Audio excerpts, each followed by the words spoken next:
Hello friends, आप सभी का बहुत बहुत स्वागत है आपके अपने YouTube channel the live maths पर। तो चलिए, पिछले वीडियो की तरह ही हम लोग इस बार भी लेकर आए हैं सीटेट का प्रीवियस ईयर क्वेश्चन पेपर 1 का क्लास 1 to 5, जो कि 21 जनवरी 2022 में पूछा गया था। उसमें सीडीपी का 30 क्वेश्चन जो है वो आपके सामने लेकर आए हैं। तो बिना टाइम वेस्ट किए हम लोग स्टार्ट करने वाले हैं क्वेश्चन नंबर 1 से। देखिए, बाल विकास एवं शिक्षा शास्त्र का। तो चलिए स्टार्ट करते हैं क्वेश्चन नंबर पहला से। तो फर्स्ट क्वेश्चन आपका बोला जा रहा है, बाल विकास के सिद्धांतों के संदर्भ में निम्न में से कौन सा कथन सही है। अब यहाँ देखिए, यहाँ 4 ऑप्शन आपका दिया हुआ है सामने, और 4 ऑप्शन को एकदम आराम से देखिए और सटीक आंसर दीजिएगा। तो 4 ऑप्शन में आपका जो सटीक आंसर होगा ऑप्शन नंबर 1। तो 1 में देखिए, विकास शरीर के केंद्रीय भाग के बाहरी भाग की ओर होता है, ये आपका सटीक आंसर हो जाएगा। बाकी का ऑप्शन देख रहे हैं कि कहीं ना कहीं विकास आनुवांशिकता और पर्यावरण से प्रभावित नहीं है, तो जैसे ही नहीं के सेंस में देखा वो आपका रॉन्ग हो जाएगा। उसी तरह आगे दिया गया, ऐसे क्षेत्र में विकास का अन्य क्षेत्रों के विकास का कोई प्रभाव नहीं पड़ता है, ये भी देखिए कहीं ना कहीं नहीं प्रभाव पड़ता है, आपका नेगेटिव टैग वर्ड दे रहा है। उसी तरह विकास पूर्णतः संख्यात्मक है, इसे सटीक रूप में मापा जा सकता है, ये भी आपका गलत हो जाएगा। तो इसका जो सही आंसर आपका जाएगा ऑप्शन नंबर 1 के साथ। इसी प्रकार हम लोग देखेंगे क्वेश्चन नंबर 2, बच्चों में भाषा के विकास किससे प्रभावित होता है, यानी कि बच्चों में भाषा विकास जो होता है किससे प्रभावित होता है। अब इसमें देखिए 4 ऑप्शन दिया हुआ है। ऑप्शन 1 केवल आनुवांशिकता, ऑप्शन 2 केवल पर्यावरण, या फिर आनुवांशिकता एवं पर्यावरण दोनों, या तो ना आनुवांशिकता ना ही पर्यावरण। तो सबसे पहले इसमें आपको ध्यान देना होता है कि जब भी केवल वर्ड लगा हुआ रहे तो केवल वाला जो भी रहेगा तो वो आपका निगेटिव टैग वर्ड रहेगा, तो ये तो आपका दोनों गलत हो गया। अब आनुवांशिकता और पर्यावरण ये दोनों आपका सही आंसर हो जाएगा, तो इसका ऑप्शन नंबर 3 हो जाएगा। नेक्स्ट हम लोग देखेंगे क्वेश्चन नंबर 3 में आपका बोला गया एक प्रगतिशील कक्षा। अब इसमें देखिए 4 ऑप्शन दिया हुआ है, तो प्रगतिशील कक्षा में क्या होता है उसके बारे में पूछा गया है। तो इसमें आपका जो सही आंसर जाएगा ऑप्शन नंबर 2 के साथ जाएगा, अधिगमकर्ताओं की व्यक्तिगत विभिन्नताओं का सम्मान करना, यानी रिस्पेक्ट करना, ये आपका सटीक आंसर हो जाएगा। नेक्स्ट हम लोग देखेंगे क्वेश्चन नंबर 4 में बोला जा रहा है, लॉरेंस कोहलबर्ग के नैतिक विकास के सिद्धांत के अनुसार सजा टालने के लिए नियमों का पालन करना किस चरण को दर्शाता है। तो इसमें देखिए, पिछले वीडियो में भी मैंने बताया था कि लॉरेंस कोहलबर्ग कौन सा सिद्धांत दिए थे, तो नैतिक विकास का सिद्धांत। ये ध्यान रखिएगा, जब भी क्वेश्चन पूछेगा नैतिक विकास का सिद्धांत का प्रतिपादक कौन है, तो लॉरेंस कोहलबर्ग। तो इसमें आपको देखना है कि इसका जो सटीक आंसर जाएगा ऑप्शन नंबर 1 के साथ जाएगा, यानी प्रथा पूर्व चरण, ये आपका सही आंसर होगा। नेक्स्ट हम लोग देखेंगे क्वेश्चन नंबर 5, अधिगम संकल्पों को सुसाध्य करने के लिए एक अध्यापिका को ऐसे तरीके प्रयोग करने चाहिए। अब देखिए, अधिगम संकल्पना को सुसाध्य करने के लिए एक टीचर को क्या करना चाहिए उसके बारे में दिया हुआ है। तो इसमें आपका देखिए 4 ऑप्शन दिया हुआ है, तो इसमें जो आपका सटीक आंसर जाएगा ऑप्शन नंबर 3 की ओर, यानी जो विभिन्न संकल्पों के बीच संबंध खोजने को महत्व देता है, ये आपका सटीक आंसर हो जाएगा। नेक्स्ट हम लोग देखेंगे क्वेश्चन नंबर 6 में देखिए क्या बोला जा रहा है, लेव वाइगोत्स्की का सिद्धांत मुख्यतः व्याख्या करता है। अब देखिए, वाइगोत्स्की के बारे में पिछले क्लास में भी बताया था कि वाइगोत्स्की जो है किसके जनक है, सामाजिक सांस्कृतिक। जब भी ये रहेगा ये आपका वाइगोत्स्की हो जाएगा, सामाजिक सांस्कृतिक, तो ये आपका वाइगोत्स्की जाएंगे। तो उसी तरह से हम लोग देखेंगे कि इस क्वेश्चन को देखते हैं कि क्या आंसर इसमें होगा। तो इसमें जो आपका सटीक आंसर जाएगा ऑप्शन नंबर 2 के साथ जाएगा, जिसमें दिया हुआ है संज्ञानात्मक विकास में सांस्कृतिक उपकरणों के योगदान की। ये देखिए, सांस्कृतिक वर्ड जैसे ही आएगा आपको वाइगोत्स्की हो जाएगा। नेक्स्ट हम लोग देखेंगे क्वेश्चन नंबर 7, क्रिकेट पर वार्तालाप के दौरान एक अध्यापक अधिकांशतः लड़कों से सवाल पूछ रहा है और लड़कियों से नहीं। अध्यापक की यह क्रिया किसका उदाहरण है। अब यहाँ देखिए, यहाँ कहीं ना कहीं देखने से ही आपको पता चल रहा होगा कि इसमें किस चीज़ के बारे में बोला जा रहा है, कि एक टीचर है जो कि सिर्फ बॉयज़ से क्वेश्चन कर रहे हैं और गर्ल्स नहीं कर रहे हैं। तो कहीं ना कहीं यहाँ जो है जेंडर पक्षपात की बात किया जा रहा है, तो इसका जो सटीक आंसर आपका हो जाएगा ऑप्शन नंबर 2, जेंडर पक्षपात। नेक्स्ट हम लोग देखेंगे क्वेश्चन नंबर 8। बाल केंद्रित कक्षा में एक अध्यापिका किसको महत्व देती है? ये आपका देखिए इसमें 4 ऑप्शन दिया हुआ है। इसमें जो आपका सटीक आंसर जाएगा ऑप्शन नंबर 2 के साथ जाएगा, ज्ञान की सक्रिय संरचना प्रक्रिया को। ये आपका सटीक आंसर हो जाएगा। बाकी का 3 ऑप्शन जो देख रहे हैं इसमें सब में देखिए नेगेटिव का टैग वर्ड दिया हुआ है। देखिए जैसे कि निरंतर वस्तुनिष्ठ रूपी परीक्षाओं को अगर निरंतर रूप से सिर्फ ऑब्जेक्टिव टाइप क्वेश्चन दिया जाएगा तो बच्चा नहीं सीख पाएगा, बाल केंद्रित नहीं माना जाएगा। उसी तरह किसी भी तरह से पाठ्यक्रम के समापन का, तो ये सोचेंगे किसी भी तरह से बच्चा को पाठ्यक्रम समाप्त कर दें तो वो भी कहीं ना कहीं गलत होगा। दंड आधारित कठोर, ये तो खैर होगा ही नहीं, क्योंकि जैसे ही पनिशमेंट की बात आएगा तब वो आपका रॉन्ग हो जाएगा। इसका सटीक आंसर ऑप्शन 2 के साथ जाएगा। नेक्स्ट हम लोग देखेंगे क्वेश्चन नंबर 9। 9 में बोला गया निम्नलिखित में से कौन सा बच्चों के समाजीकरण का प्राथमिक कारक है? प्राथमिक कारक के बारे में पूछा गया है। फर्स्ट देखिएगा, फर्स्ट फैक्टर किसके रूप में आएगा? इसमें आपका 4 ऑप्शन दिया हुआ है। 4 ऑप्शन में जो सटीक आपका जाएगा निकटस्थ परिवार, यानी कि पहला जो होता है परिवार। बच्चा के लिए ऐसे भी पूछा जाता है कि बच्चे का जो सबसे पहला गुरु जो होता है वो माँ होती है, ये ध्यान रखिएगा। तो इसका जो आंसर होगा आपका निकटतम परिवार हो जाएगा। नेक्स्ट हम लोग देखेंगे क्वेश्चन नंबर 10। निम्नलिखित में से कौन सा उम्र समूह जीन पियाजे के संज्ञानात्मक विकास के सिद्धांत के मूर्त संक्रियात्मक अवस्था या चरण के समनुरूप है? अब ये देखिए जीन पियाजे के बारे में बहुत बार वीडियो में बता चुके हैं कि जीन पियाजे जो थे वो 4 अवस्था को दिए थे, 4 अवस्था में बांटे थे कि बच्चा किस अवस्था कैसे कैसे सीखता है, वो 4 अवस्था के बारे में बोले थे। अब इसमें देखिए ऑप्शन नंबर 1 है जो जन्म से 2 वर्ष, तो ये जो होता है ये आपका संवेदी पेशीय अवस्था है। कौन सा अवस्था? संवेदी पेशीय अवस्था होता है, जिसकी को हम लोग बोलते हैं सेंसोरी मोटर या फिर संवेदी गामक अवस्था भी इसको बोल सकते हैं। इसी तरह से जो ऑप्शन नंबर 2 है 2 से 7 वर्ष, तो ये जो आपका होता है ये प्राक संक्रियात्मक होता है। ऑप्शन 3 में जो है 7 से 11 वर्ष, ये आपका मूर्त संक्रियात्मक, और यहाँ जो क्वेश्चन किया गया है मूर्त से ही पूछा गया है, यानी कि मूर्त संक्रियात्मक अवस्था है, तो वो आपका कौन सा ऑप्शन सटीक जाएगा? ऑप्शन नंबर 3 7 से 11 वर्ष, और 11 से ऊपर जो होगा अमूर्त होगा, ये ध्यान रखिएगा। तो चलिए हम लोग देखते हैं, आगे की ओर बढ़ते हैं। नेक्स्ट क्वेश्चन नंबर 11 बोलता है आप एक अध्यापक हैं जो विश्वास करता है कि बच्चे विभिन्न गतियों और अलग अलग तरीक़ों से सीखते हैं। आप अपनी कक्षा में ऐसी आकलन योजना करेंगे जो, अब देखिए यहाँ पे अध्यापक किस प्रकार से आकलन करेगा उसके बारे में दिया गया है। तो इस पर आप ध्यान रखिएगा, चारों ऑप्शन को पढ़ करके इसमें ध्यान देना है कि इसमें जो आपका सटीक आंसर जाएगा ऑप्शन नंबर 4 के साथ जाएगा, यानी आकलन के अलग अलग तरीक़ों पर आधारित हो, ये आपका सटीक आंसर हो जाएगा। नेक्स्ट हम लोग देखेंगे क्वेश्चन नंबर 12 में बोला गया कि लेव वाइगोत्स्की के सिद्धांत के अनुसार निम्न में से कौन सी अध्यापन अधिगम प्रक्रिया को की पाठ प्रदान करने की प्रभावशाली तकनीक है? अभी देखिए जब भी लेव वाइगोत्स्की के बारे में हम लोग पढ़ते हैं तो इसमें जो होता है आप ध्यान दीजिए, तो इसमें जैसा कि हम लोग देख रहे हैं पाठ से रिलेटेड रहेगा, तो इसमें 4 ऑप्शन आपका दिया हुआ है।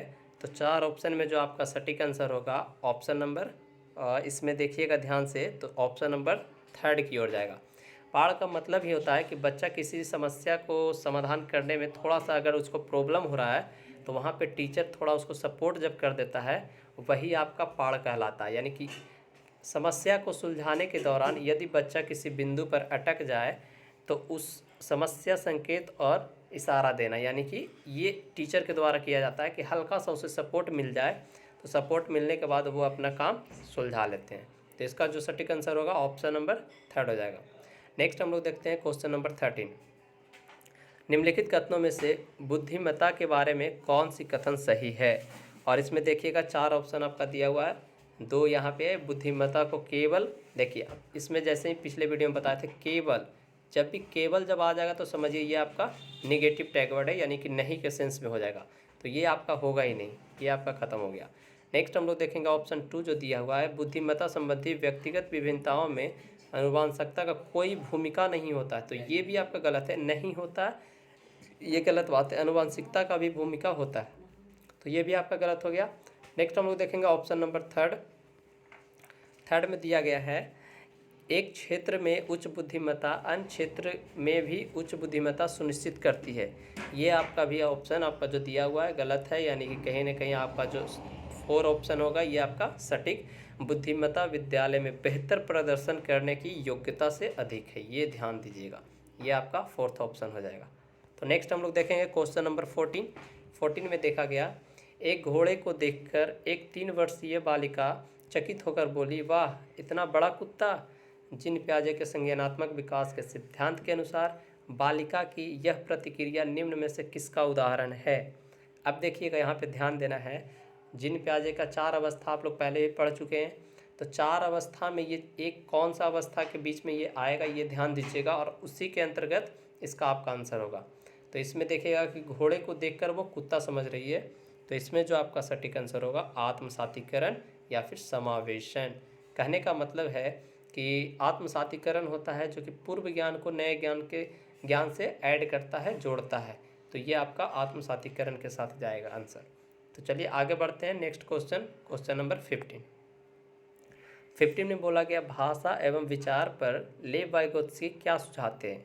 अब यहाँ ध्यान देना है, भाषा एवं विचार के बारे में बोला गया, तो इसमें जो आपका सटीक आंसर हो जाएगा ऑप्शन नंबर 1 के साथ जाएगा, भाषा संज्ञानात्मक विकास को निर्देशित करती है। ये तो आपको पता है कि लेव वाइगोत्स्की जो होते हैं सामाजिक संस्कृति के बारे में बोले हैं, और भाषा का अगर जो भाषा का जनक पूछा जाए तो भाषा का जनक जो आपका होगा चॉम्स्की के रूप में जाएगा। कौन सा होगा? चॉम्स्की। लेकिन अगर संज्ञानात्मक विकास से रिलेट करके पूछा जाए, यानी सामाजिक सांस्कृतिक और सैलेंस देकर भाषा भी पूछा जाए, तो वहाँ पे आपको आंसर करना है लेव वाइगोत्स्की। तो इसका जो सटीक आंसर होगा आपका ऑप्शन नंबर 1 हो जाएगा। नेक्स्ट हम लोग देखेंगे क्वेश्चन नंबर 16। तो 16 में बोला गया, बच्चों में सृजनात्मकता को किस प्रकार सुसाध्य किया जा सकता है।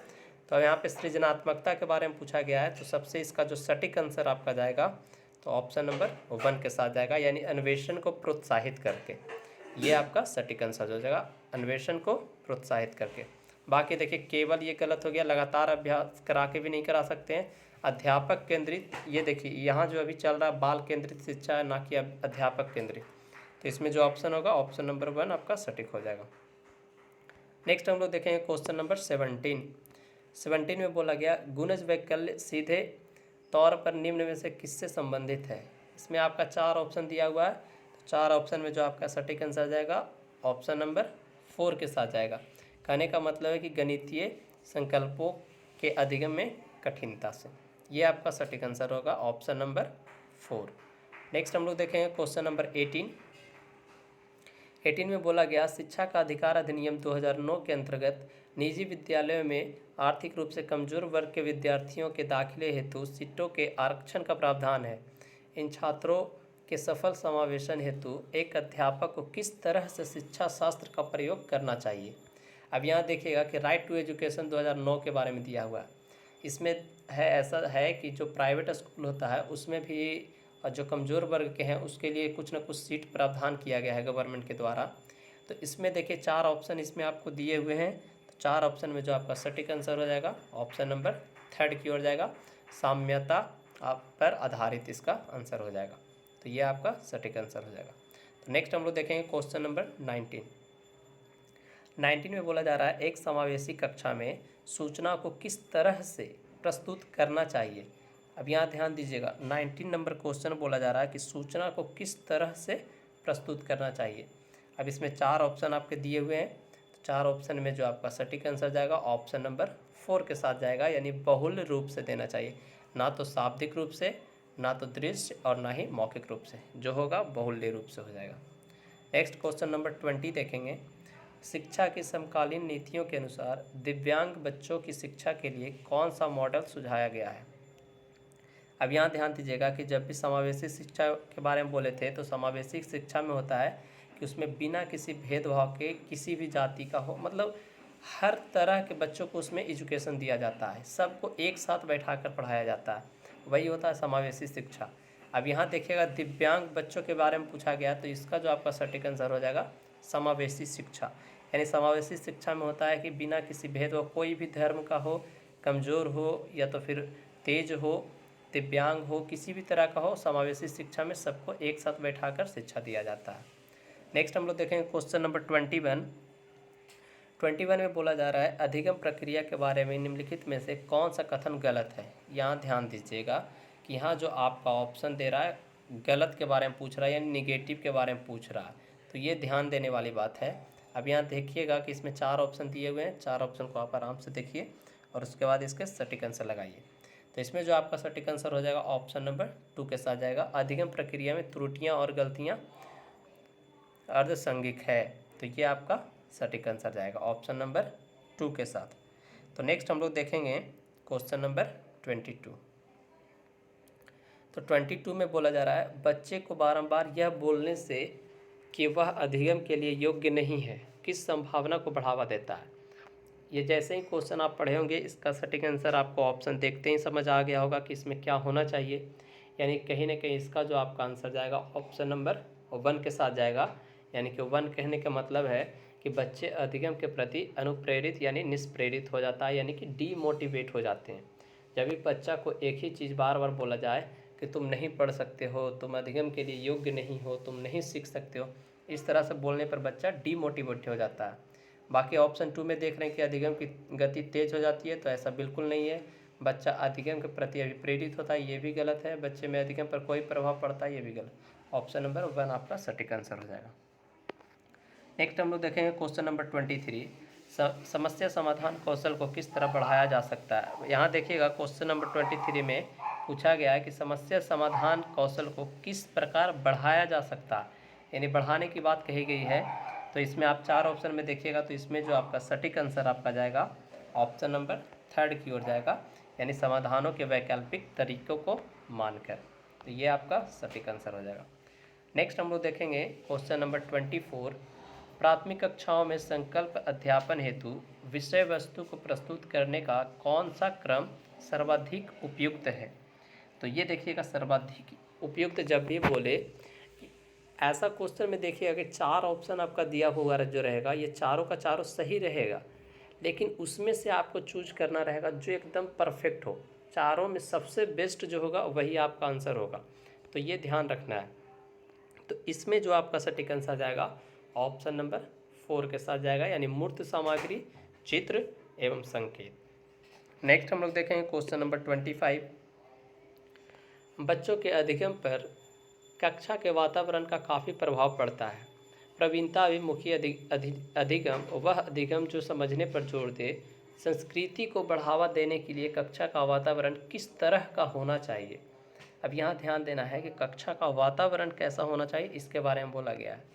तो इसमें जो आपका सटीक आंसर जाएगा ऑप्शन नंबर 4 के साथ जाएगा, सकारात्मक एवं सहयोगात्मक होना चाहिए। चलिए तो नेक्स्ट आगे बढ़ते हैं क्वेश्चन नंबर 26 की ओर। अधिगम के संदर्भ में निम्न में से कौन सा कथन सही है। अब यहाँ अधिगम से पूछा गया कि कौन सा कथन सही है और वो आपको ध्यान देना है। 4 ऑप्शन आपके दिए हुए हैं, तो इसमें जो आपका सटीक आंसर हो जाएगा ऑप्शन नंबर 4 की ओर जाएगा। अधिगम एक जटिल प्रक्रिया है जिसमें अधिगमकर्ताओं की सक्रिय संलग्नता की आवश्यकता होती है, यह आपका सही हो जाएगा। नेक्स्ट हम लोग देखते हैं क्वेश्चन नंबर 27। 27 में बोला जा रहा है अधिगम का सामाजिक संरचनात्मक विचार अधिगम प्रक्रिया में खाली स्थान की महत्वता पर बल देता है। अब ये ध्यान दीजिएगा, इसमें अब 4 ऑप्शन आपके दिए हुए हैं, तो इसमें जो आपका सटीक आंसर जाएगा ऑप्शन नंबर 1 के साथ जाएगा, पारस्परिक क्रियाओं पर बल देता है। नेक्स्ट हम लोग देखेंगे क्वेश्चन नंबर 28 में बोला जा रहा है निम्न में से कौन सा युग्म घटक और अभिप्रेरणा स्रोत का सही रूप से मिला हुआ है, यानी सही रूप से मिला युग्म है। तो ये देखिए 4 ऑप्शन इसमें दिए हुए हैं, 4 ऑप्शन में जो सही मिला हुआ है उसके बारे में पूछा गया है। तो इसमें जो आपका सटीक आंसर जाएगा ऑप्शन नंबर 2 के साथ जाएगा, यानी आंतरिक अभिप्रेरणा जिज्ञासा, ये आपका सही हो जाएगा। नेक्स्ट बाकी देखेंगे क्वेश्चन नंबर 29। तो 29 में आपका बोला जा रहा है विद्यार्थियों में संकल्पनात्मक समझ को सुसाध्य करने के लिए एक अध्यापिका को क्या करना चाहिए, ये ध्यान देने वाली बात है। तो इसमें आप ध्यान दीजिएगा, तो इसमें जो आपका सटीक आंसर जाएगा ऑप्शन नंबर 3 की ओर जाएगा, थर्ड में क्या बोला गया है कि जो प्रस्तुत किया गया है और जो पहले से ज्ञात है, पहले से ही जानकारी है, उस दोनों को संबद्ध स्थापित करने के अवसर प्रदान करने चाहिए। अब ध्यान दीजिएगा, ऑप्शन 1 जैसे देखेंगे तो यहाँ केवल, आपको बोले कि केवल जैसे ही पूछेगा निगेटिव टैग वर्ड बाएं आ जाएगा, ये आपका नहीं के सेंस में देगा, तो ये आपका गलत हो गया। एक संकल्पों के वार्तालाप उदाहरण और गैर उदाहरण को सम्मिलित नहीं, यहाँ भी आपका गलत हो गया। अध्यापन की व्याख्या विधि पर ही सीमित रहना, अब बताइए कि जब व्याख्या पर ही इस सेंस में भी देखिए कि जब भी ही सिर्फ दे तो ये आपका निगेटिव टैग वर्ड हो जाएगा। तो इसका जो आपका सटीक आंसर आ जाएगा ऑप्शन नंबर 3 के साथ जाएगा। नेक्स्ट आगे देखेंगे क्वेश्चन नंबर 30, आज का लास्ट क्वेश्चन। निम्न में से कौन सा कारक अधिगम को प्रभावित करता है, यानी कि अधिगम को प्रभावित करने वाले कारक। तो कहीं ना कहीं ये 4 ऑप्शन आप ध्यान से देखिएगा। 4 में अभिप्रेरणा, सामाजिक संदर्भ, संवेग एंड शिक्षा शास्त्रीय उपागम। तो ये कहीं ना कहीं 4 का 4 ऑप्शन आप सही देख रहे हैं कि चारों का चारों ऑप्शन इसमें सही होगा, यानी कि अधिगम को प्रभावित करने में ये चारों का महत्वपूर्ण रोल है। तो ये था आज का आपका CDP का 30 इम्पॉर्टेंट क्वेश्चन। तो जाहिर सी बात है कि आप 30 में कितना क्वेश्चन आप सही कर पाएँ वो ध्यान दीजिएगा। और इसी तरह से नेक्स्ट वीडियो में भी 30-30 करके आपका आता रहेगा क्वेश्चन, जो कि प्रीवियस ईयर जितना भी पूछा गया है, और कुछ जो टॉपिक वाइज रहेगा वो भी आपके सामने प्रस्तुत किया जाएगा। इसी तरह बने रहिएगा, आगे EVS ये सब का भी क्वेश्चन लेकर आएंगे।